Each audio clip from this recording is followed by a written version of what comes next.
sortais d'une résidence dans le Vercors, une résidence d'artistes, où j'ai pu aborder la question de la résistance, avec un grand R, et donc proposer des œuvres sur cette question-là. Et puis quand l'appel à projet de Pollen est apparu, j'ai simplement fait le lien avec un territoire marqué par des exactions, par des rafles, etc. Et à ce moment-là, je me suis dit qu'il fallait que je postule uniquement sur le trajet d'une division SS et de pouvoir comme ça retrouver quelques traces et envisager un travail plastique qui, en l'occurrence, je n'ai pas travaillé sur un mouvement qu'ils ont fait, j'ai travaillé sur un point sur lequel ils se sont arrêtés, mais ça, c'est apparu plus tard. Cette œuvre est difficile à définir, puisqu'en fait, il s'agit d'un projet qui se fait en plusieurs étapes. La première étape est de rencontrer quelques acteurs du village et soucieux d'une question mémorielle, c'est-à-dire voilà, ils ont un monument aux morts, un monument départemental à la déportation qui occupe une place centrale du village. C'est donc de rencontrer un peu tout le monde pour qu'ils puissent m'en parler, que je puisse arriver à saisir un petit peu le pourquoi, du comment de ce monument et quelle est l'histoire du village. Petit à petit, ensuite, je rencontre Madame la maire et ensuite le conseil municipal, puis les enfants, etc.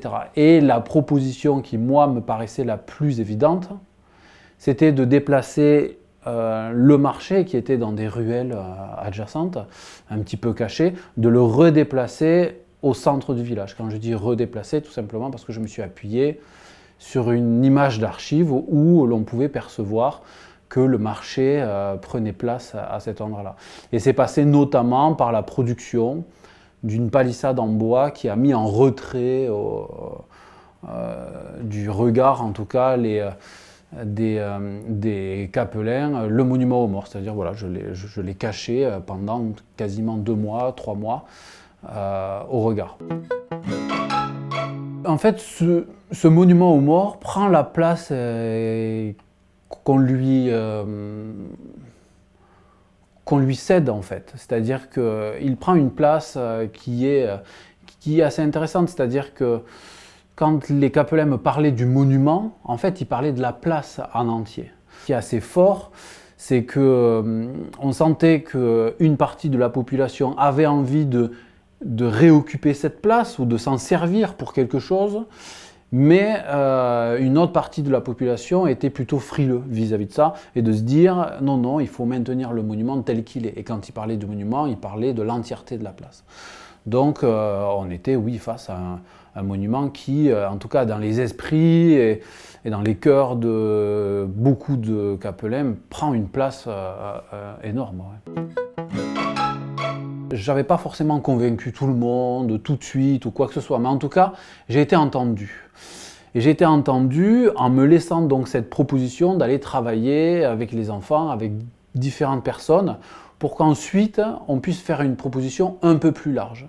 Et cette proposition un peu plus large, c'était cette question du marché.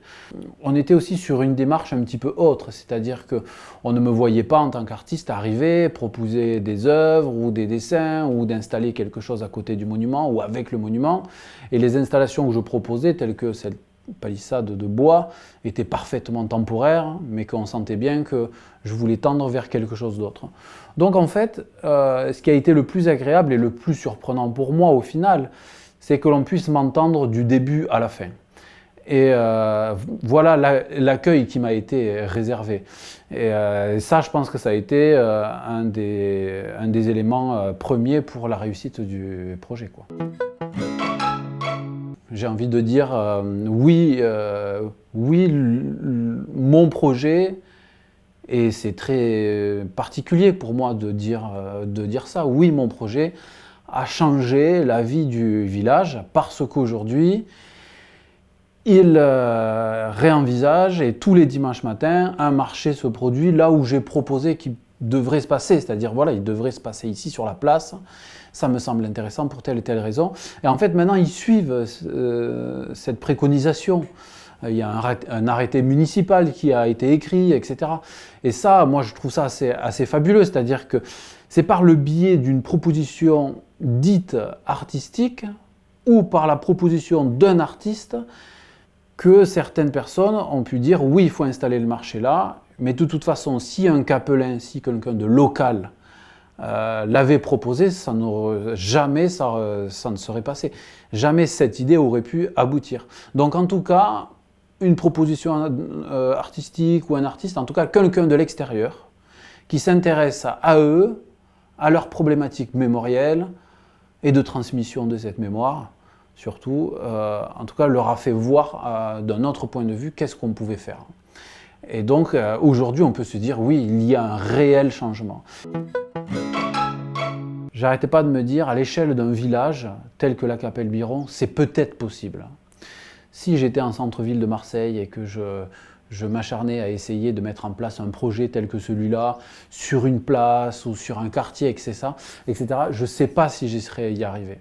Et le fait d'être en milieu rural, le fait de pouvoir à peu près me dire j'arrive à contenir un certain nombre d'intervenants, de discussions, etc., et de pouvoir naviguer là-dedans, dans une dimension humaine, j'avais la sensation de pouvoir faire quelque chose. En tout cas, un premier projet comme ça ne pouvait se passer qu'en milieu rural. Habituellement, un travail de médiation se fait sur un projet qui est posé, qui avance, etc., etc. Mais là, en fait, le projet de médiation me permettait de construire le projet. C'est-à-dire qu'on a commencé la médiation du projet alors que le projet n'était pas terminé. On ne savait pas exactement où est-ce qu'on allait. Donc, ce qui pour moi était intéressant, c'est que je m'appuyais sur la médiation pour pouvoir faire avancer le projet. Et c'est au fur et à mesure, voyant un petit peu mon objectif se dessiner, que en discussion avec Sabrina de Pollen, on pouvait envisager des actions de médiation qui pouvaient me permettre d'avancer dans le projet. Et ces actions-là, en fait, influençaient mon projet, etc. La médiation, pour la première fois, pour moi en tout cas, a été pensée comme c'était le ciment des briques que j'avais au sol et que je ne savais pas comment construire en fait. Et ça c'était vraiment intéressant aussi. Ouais. La résidence à Pollen m'a permis de mettre un temps d'arrêt sur des dessins muraux très grands, sur des sculptures très grandes, très petites, sur des dialogues d'objets et de produire autre chose.